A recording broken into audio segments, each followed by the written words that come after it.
morning, ladies and gentlemen. Thank you for the invitation. So in my presentation, I will try to give you some basic characteristics of the bulk trade and the challenges that are faced as we move towards decarbonization. Just the basic stuff. So INTERCARGO convened for the first time in London in 1980 and has been participating with consultative status at the IMO since 1993. And we bring together around 250 forward-thinking companies from around 30 countries all over the world. This is about 40% of the global dry bulk carrier fleet in terms of deadweight. Initially, when we talk about bulk carriers, we need to keep in mind that the bulk carrier fleet, is the largest, representing approximately 43% of the total global fleet by deadweight. And furthermore, based on the latest data of 2022, the bulk carrier fleet has the lowest age average.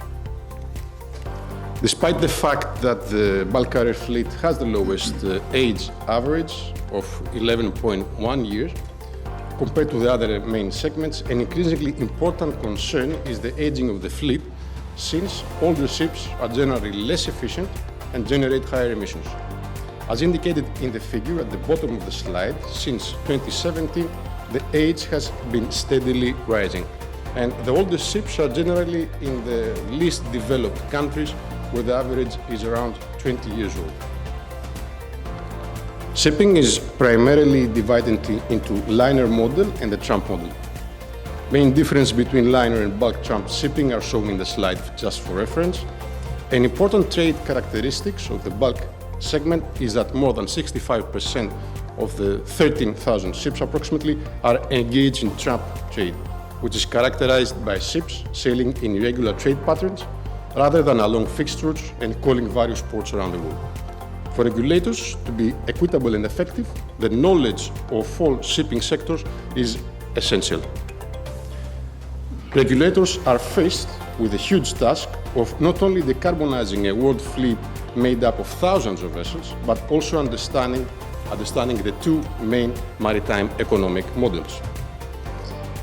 It is worth highlighting that the dry bulk carriers' greenhouse gas emissions are among the lowest per ton mile of cargo carried, and bulk carrier vessels represent one of the most economical and thereby environmentally friendly transport modes of Earth. More particularly, taking the year 2008 as a reference, the most significant carbon intensity reduction was achieved by bulk carriers, where the overall EUI and AER in 2018 was around 38 and 31 lower approximately. Despite the achievements in the emissions reductions, shipping is considered to be one of the most difficult sectors to decarbonize. On your right, you may see an interesting graph by Goldman Sachs on the carbon abatement cost curve for anthropogenic GHG emissions. Shipping and aviation in blue are at the end of the abatement cost curve of CO2, and the curve is very steep as we move towards the 50% decarbonization. Shipping will also be competing with the other industries that are also trying to decarbonize, like the aviation, as I said before. The majority of dry bulk carrier owners eagerly await new fuels, as long as these fuels are, of course, safe, they are available, and they are permitting a sustainable business model. The green corridors concept that has been discussed, although may be beneficial for some type of vessels like the liner shipping, it is not suitable for the majority of bulk carriers trading. The dry bulk shipping needs green ports globally, and INTERCARGO has invited initiatives promoting the green ports and the concept of green cards as a fundamental relevant for the tramp sector. The life cycle GHG intensity of marine fuels developed is also under development. It is essential to clarify that the new fuels roadmap. There is too much confusion regarding the green credential about LNG, with the World Bank and the EU arguing if it is green or not. So this needs to be clarified soon. It is difficult to imagine that alternative drop-in fuels will be available in all the ports globally in the short and medium term. So drop-in fuels for deep-sea shipping would be in high demand, but most probably not available in sufficient quantities globally. The most robust path for zero carbon fuels is through dual fuel engines, but a multi-fuel pathway for bulkers tramp shipping model is much more challenging than other segments. Moreover, the GHG reductions of e-fuels, which are produced using green hydrogen and CO2, like the hydrogen, the methanol, and all the other fuels that are currently under discussion, depend entirely on abundant renewable electricity, a prerequisite we question since the supply of renewable electricity is forecasted to remain in high demand in the future.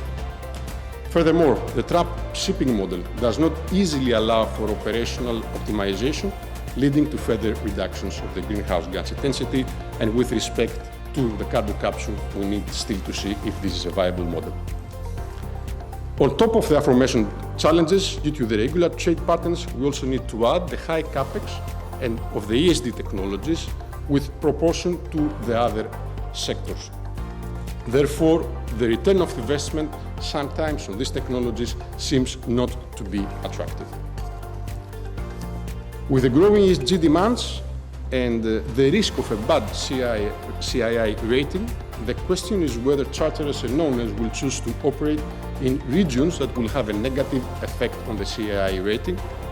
And it is, as discussed, an important trade characteristic of the bulk segment is that many of these ships are supporting regions and countries with poor infrastructure and, based on the latest statistics, long waiting times in ports.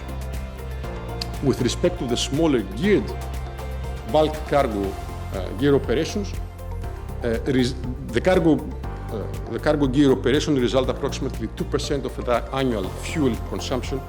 Therefore, the geared bulkers will have a higher EAR rating compared to a similar vessel. Concluding, to build a realistic pathway and address the challenges, all stakeholders in the maritime venture should bear the cost of the decarbonization transition and play their role. This is not just ship owners and operators, it is charterers, fuel suppliers, the ports, the cargo shippers, the cargo receivers, and governments also need to develop the land-based infrastructure to support the low carbon fuel production in sufficient quantities. Thank you very much.